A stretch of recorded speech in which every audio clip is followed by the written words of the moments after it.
Hello friends, कैसे हैं आप सभी। उम्मीद करता हूँ बहुत अच्छे होंगे और अपनी पढ़ाई अच्छे से कर रहे होंगे। स्टूडेंट्स, इस वीडियो में आज एक बहुत ही इंटरेस्टिंग जो कंसेप्ट है वो लेकर आया हूँ, पैरेलल एंड परपेंडिकुलर लाइंस का, जहाँ से क्वेश्चन बनते हैं, जहाँ से आपके 100% क्वेश्चन बनेंगे। क्योंकि जैसे जैसे आप स्ट्रेट लाइंस में आगे बढ़ते जाओगे तो फुट ऑफ द परपेंडिकुलर, इस तरह की बहुत सारी चीजें होंगी जहां पर आपको परपेंडिकुलर लाइंस का कंसेप्ट जो है वो यूज में लेना पड़ेगा।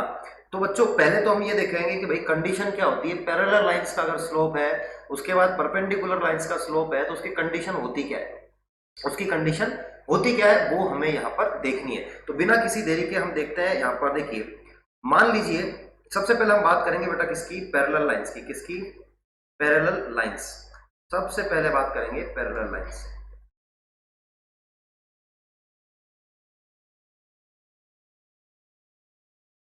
Parallel lines. आई होप कि ये इतना उठ नहीं रहा होगा कलर, चलो कोई नहीं, ये अच्छा लग रहा है। ठीक है, पैरेलल लाइंस। ठीक है, अब मैं यहाँ पर क्या कर लेता हूँ, मैं यहाँ पर एक एक्सिस ले लेता हूँ। यहाँ पर पहले तो सबसे पहले एक्सिस बनाएंगे हम लोग यहाँ पर, फिर पैरेलल लाइंस को खींचेंगे। चलिए, मान लीजिए ये आपकी एक्स और वाई एक्सिस है। नामकरण संस्कार भी देना जरूरी है। ये एक्स एक्सिस और ये वाई एक्सिस। दो मैंने पैरेलल लाइंस यहाँ पर ली बेटा, दो पैरेलल लाइंस ले लिए। दो पैरेलल लाइंस कैसी होती है भाई, एक दूसरे के क्या होगी, समांतर होगी, पैरेलल होगी, यानी कि पॉजिटिव एक्स एक्सिस के साथ जो उनका इंक्लिनेशन होगा वो आपका सेम होगा। ठीक है, तो यहां पर मैंने क्या किया, लाइंस ली हैं। एक लाइन मैंने ले ली कुछ इस तरीके से, और दूसरी लाइन मैंने बिल्कुल इसके पैरेलल ले ली कुछ इस तरीके से। ठीक है, तो यहां से मुझे क्या नजर आ रहा है कि ये जो θ1 है और ये जो θ2 है, ये दोनों क्या है बेटा, बराबर होने चाहिए। और दोनों पैरेलल लाइन है एक दूसरे के। पैरेलल मतलब इन दोनों के बीच का डिस्टेंस इंफिनिटी तक सेम है, ऐसा माना जाता है कि ये इंफिनिटी पे जाके मिलेगी। ठीक है, तो अब देखो, यहां से अगर θ1 इज इक्वल्स टू θ2 है, तो दोनों तरफ tan लूंगा तो tan θ1 is equals to tan θ2 हो जाएगा। और इसका अगर मैं स्लोप, इसका स्लोप जो है वो m1 मानूं, और इसका जो स्लोप है वो बेटा क्या मान रहा हूं मैं, m2। तो यही तो स्लोप होता है, यानी कि m1 जो है वो बराबर हो जाएगा किसके, इस m2 के।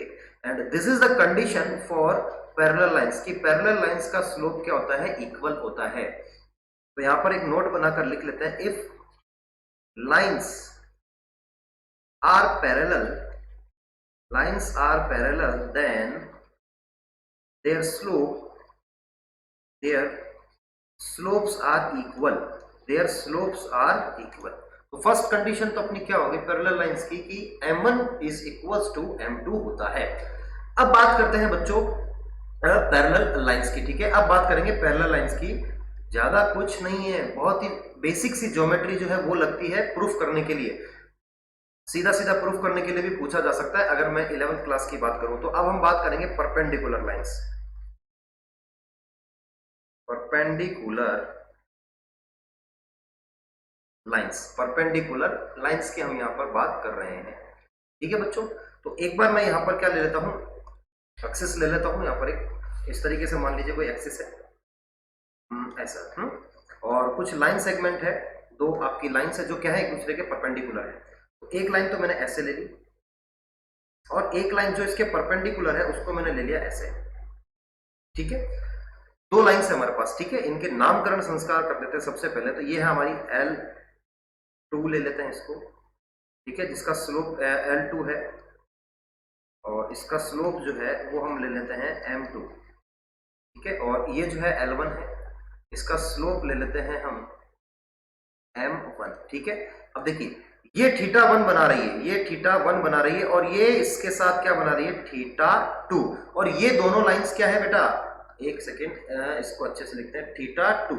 ये दोनों लाइंस एक दूसरे के क्या है, परपेंडिकुलर हैं। क्या है बेटा, परपेंडिकुलर है। तो अब इस ट्राइंगल को, ये जो ट्राइंगल बन रहा है आपके पास, ये इस तरीके से, ये वाला जो ट्राइंगल बन रहा है, यहां से मुझे क्या पता चल रहा है कि 90 प्लस θ1 इज इक्वल्स टू θ2 होगा, है ना, कोई दिक्कत यहां पर। और अगर मैं इसको इस तरीके से दोनों तरफ tan लेता हूं, दोनों तरफ tan लेता हूं, तो tan 90 plus θ1 is equals to tan θ2 होता है। तो बेटा tan 90 प्लस θ क्या होता है, माइनस cot θ1, और ये हो जाता है आपका tan θ2। अब इसको कैसे लिख सकता हूं, -1/tan θ1 is equals to tan θ2। अब ये क्रॉस मल्टीप्लाई होकर क्या आ जाएगा, tan θ1 is multiply by tan θ2 is equals to -1, यानी tan θ कितना होता है बेटा, m1 इंटू m2, ये कितना हो जाएगा, -1 हो जाएगा।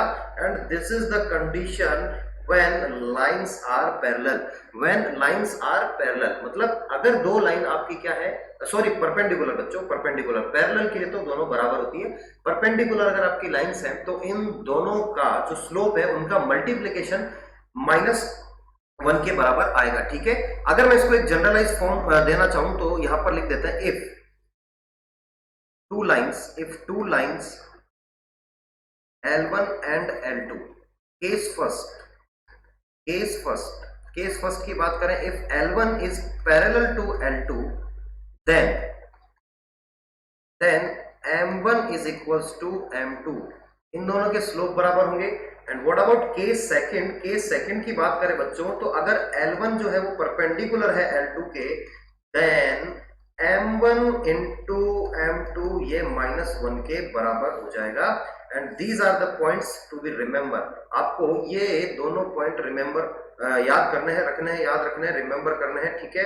तो ये आपके दो केस हो गए, जब L1 पैरेलल होती है L2 के तो ये होता है, और L1 परपेंडिकुलर होता है L2 के तो ये होता है, ठीक है बच्चों। तो ये दो कंडीशन है, इसके ऊपर कुछ क्वेश्चंस अगर हो जाए तो थोड़ी बहुत प्रैक्टिस आपकी यही हो जाएगी। तो मैं इस पर बेस्ड कुछ क्वेश्चन ले लेता हूं यहाँ पर, ठीक है, ताकि आप लोगों को कंसेप्ट के साथ साथ क्वेश्चन भी मिल जाए।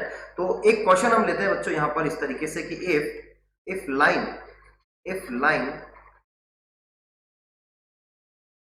Passing through -2,6 and 4,8 is parallel ले लेते हैं, पहले हम एग्जांपल लेंगे पैरेलल का, ठीक है। ये परपेंडिकुलर लेते हैं, is perpendicular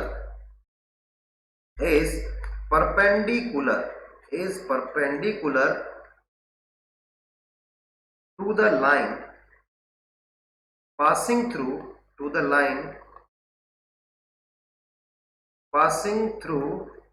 the points 8, 12 and x, 24. Find value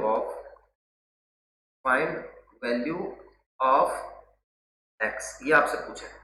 तो इस तरीके का क्वेश्चन आ सकता है आपका 3 नंबर का या 2 नंबर का, इस तरीके से क्वेश्चन पूछा जा सकता है। तो देखो बच्चों, परपेंडिकुलर लाइन है, L1 is perpendicular to L2, then हमने अभी सीखा है कि अगर ऐसा होता है, परपेंडिकुलर होती है lines, then M1 dot M2 is equals to -1, dot product नहीं है, ये मल्टीप्लीकेशन है, सीधा -1 के बराबर होता है।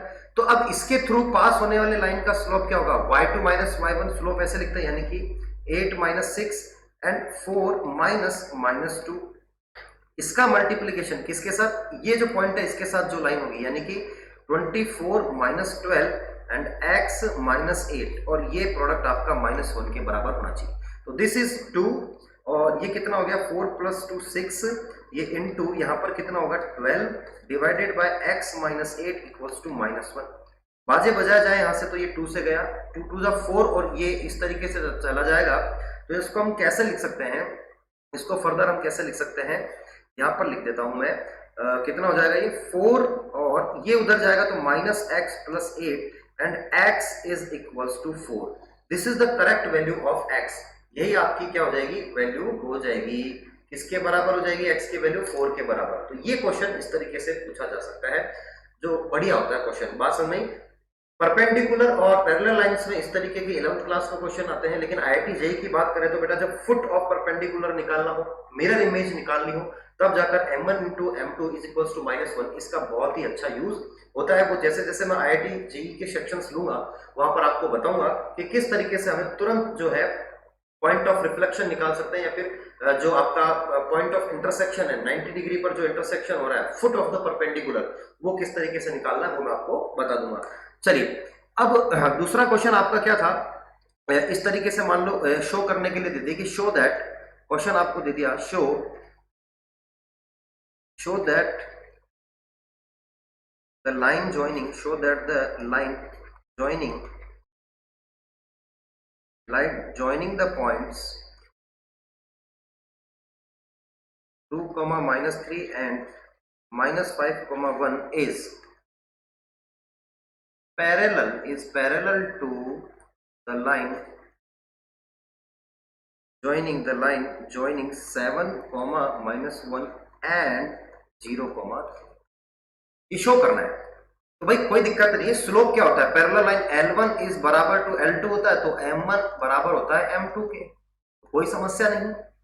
पहले वाली लाइन का स्लोप अगर निकालें तो 1 -3 डिवाइडेड बाय कितना हो जाएगा? -5 -2। ये अगर बराबर आ जाए तो पैरेलल है, बस ये तो शो करना है हमें। ठीक है, तो 3 -1 डिवाइडेड बाय 0 -7। ये कितना हो गया बेटा? ऊपर 4 हो गया, नीचे -7 हो गया। ये ऊपर कितना हो गया? 4 हो गया और नीचे -7 हो गया। तो this is the parallel lines. ठीक है, लाइंस आर पैरेलल, ठीक है, कोई दिक्कत? ये तो शो करना था हमें कि लाइंस जो है वो क्या है?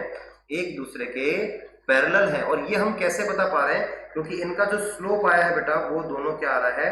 बराबर आ रहा है। तो इस तरीके से भी आपका 1 नंबर का क्वेश्चन बन सकता है, जो 1 से लेकर 10 तक क्वेश्चन आता है बोर्ड की अगर बात करें तो बन सकता है। ठीक है, तो बच्चों ये आपका पैरेलल लाइंस और परपेंडिकुलर लाइंस का बिल्कुल बेसिक कंसेप्ट था। इस पर हायर ऑर्डर के जो क्वेश्चंस होते हैं, वेरी वेल आईआईटी जेईई के लिए जो फाइन क्वेश्चंस होते हैं वो हम करेंगे, लेकिन उसके लिए एक अलग से मैं सेक्शन चलाऊंगा, एक अलग से सीरीज चलाऊंगा। लेकिन अभी हम बेसिक पढ़ रहे हैं। जो बच्चे अभी 10 से 11th में आए हैं उन लोगों के लिए ये वीडियो जो है काफी यूजफुल रहेंगे। ठीक है बच्चों, तो आज के वीडियो में सिर्फ इतना ही। अगले वीडियो में हम लाइंस की फॉर्म के बारे में बात करेंगे कि किस किस तरीके से हम लाइंस को जो है वो लिख सकते हैं।